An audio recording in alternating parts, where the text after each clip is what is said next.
Aujourd'hui, nous allons voir comment résoudre quasiment n'importe quel problème avec le rasoir d'Occam. Si vous ne connaissez pas, c'est un principe, un raisonnement philosophique qui est dans les concepts du rationalisme et du nominalisme du philosophe Guillaume d'Occam, d'où le nom. Et c'est un principe de parcimonie des hypothèses qui consiste à éliminer le superflu et la multiplication dans une construction logique. Toutefois, on a tendance à croire que le rasoir d'Occam consiste à toujours choisir l'hypothèse, la solution ou le raisonnement le plus simple, alors que ce n'est pas toujours le cas, notamment quand il est appliqué aux sciences. Mais bon, là n'est pas notre sujet. Aujourd'hui, nous allons voir comment utiliser ce rasoir d'Occam pour justement résoudre un problème que vous avez, qui soit d'ordre personnel, relationnel, technique, professionnel, bref, vous pouvez l'appliquer à quasiment n'importe quel problème. Et c'est vrai que souvent on a tendance à avoir des petits soucis comme ça qui nous préoccupent.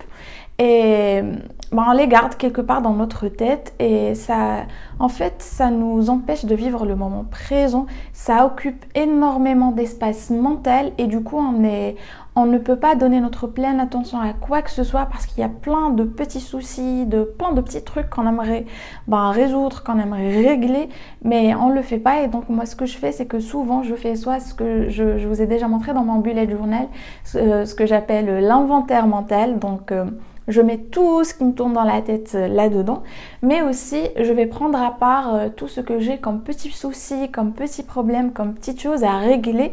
Et en fait, je vais procéder avec le principe, le rasoir d'Occam, qui est une procédure en quelque sorte en 8 étapes pour essayer de résoudre un problème.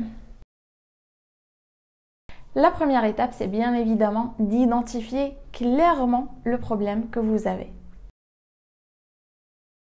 Ensuite, la seconde étape, c'est de rassembler les informations. Donc, qu'est-ce que vous savez concrètement sur ce problème? Toutes les informations autour de ce problème pourraient être utiles.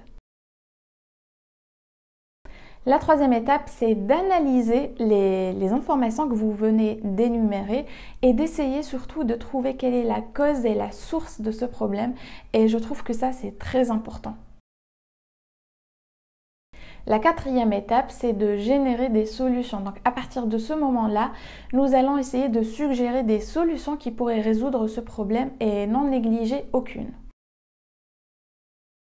Ensuite, la cinquième étape, c'est de choisir une solution. Donc revenez à votre liste de suggestions que vous venez d'énumérer et choisissez-en une seule. Donc selon le principe d'Occam, ce serait la plus simple et par simple, pas forcément la plus facile, la plus raisonnable et la plus logique.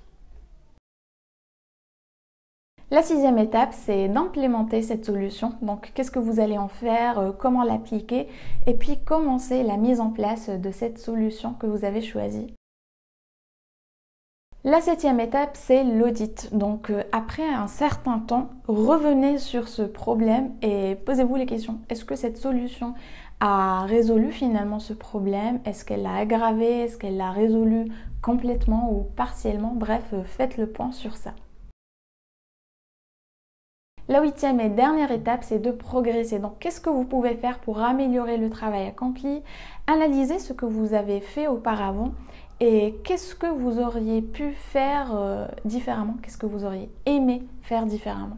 Donc je vous invite vraiment à essayer cette méthode. C'est vrai qu'elle paraît très simple, mais une fois que vous le faites comme ça sur papier, eh bien vous pouvez générer des solutions auxquelles vous ne pensiez pas et d'en choisir une de manière raisonnable.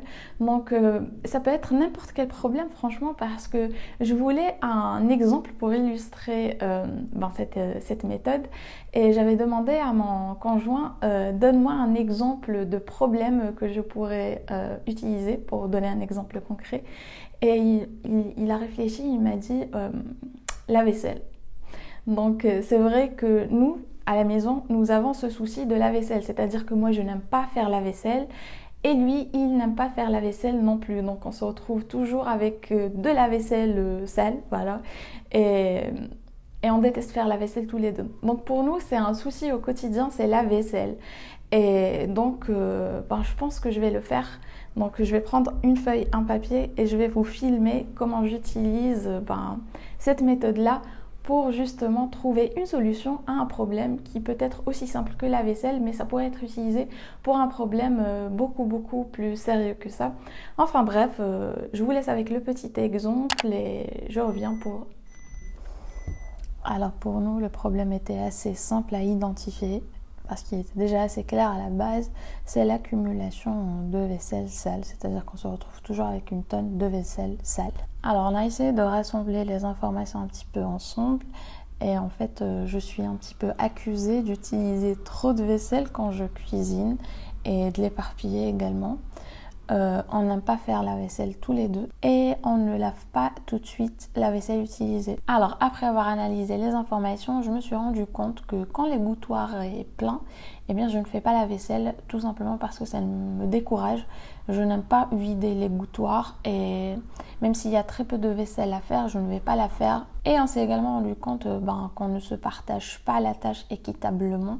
C'est-à-dire que déjà, comme je vous l'ai dit à la base, c'était la tâche de mon conjoint, c'était à lui de faire la vaisselle et à moi de faire par exemple la lessive, le parterre et le rangement. Finalement, lui, il ne fait pas la vaisselle tout le temps et moi, je suis obligée de la faire de temps en temps, etc.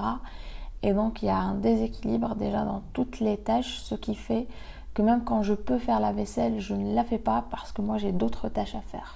Ensuite, on est rapidement passé aux solutions. Donc la première, la plus évidente, serait d'acheter un lave-vaisselle. Sauf qu'on n'a pas assez de place dans notre cuisine pour mettre un lave-vaisselle. Et embaucher quelqu'un pour le faire, on n'a pas le budget pour ça. Utiliser de la vaisselle jetable, non. C'est pas bon pour l'environnement, donc c'est un non catégorique. Laver la vaisselle qu'on utilise immédiatement, seul ou ensemble. Ça me paraît être une bonne solution. Utiliser moins de vaisselle. Ça, on va dire que c'est mon problème. J'utilise énormément de vaisselle, donc je vais essayer de voir ce que je peux faire par rapport à ça. Donc, on s'est mis d'accord sur cette solution en premier, celle de laver la vaisselle qu'on utilise immédiatement. C'est-à-dire, à chaque fois que je vais utiliser un verre pour boire un verre d'eau, je vais le laver tout de suite. À chaque fois que je vais utiliser une cuillère, je vais la laver, etc.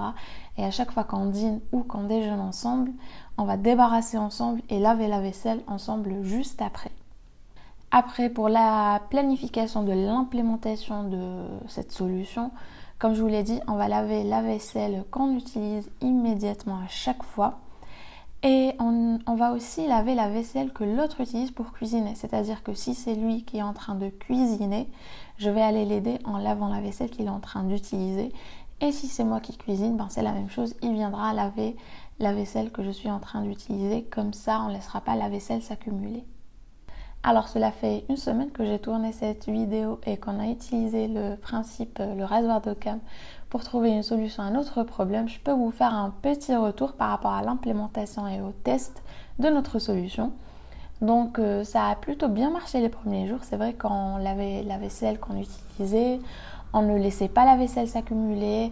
À chaque fois que je passais dans la cuisine faire quelque chose, je débarrassais les gouttoirs comme ça. En le voyant vide, ça m'encourageait à chaque fois à ne pas laisser de la vaisselle sale.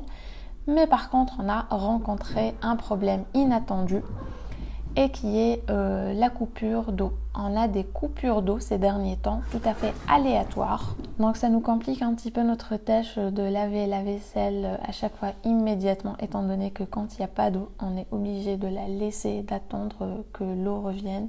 Et généralement, quand l'eau revient, on a autre chose à faire. Donc voilà. Mais pour le moment, franchement, il y a une nette amélioration par rapport à avant. Donc voilà, comme la caméra s'est déchargée, je n'ai pas filmé d'outro. J'espère que la vidéo vous aura plu, qu'elle vous a été utile. Et moi, je vous retrouve demain pour une nouvelle vidéo.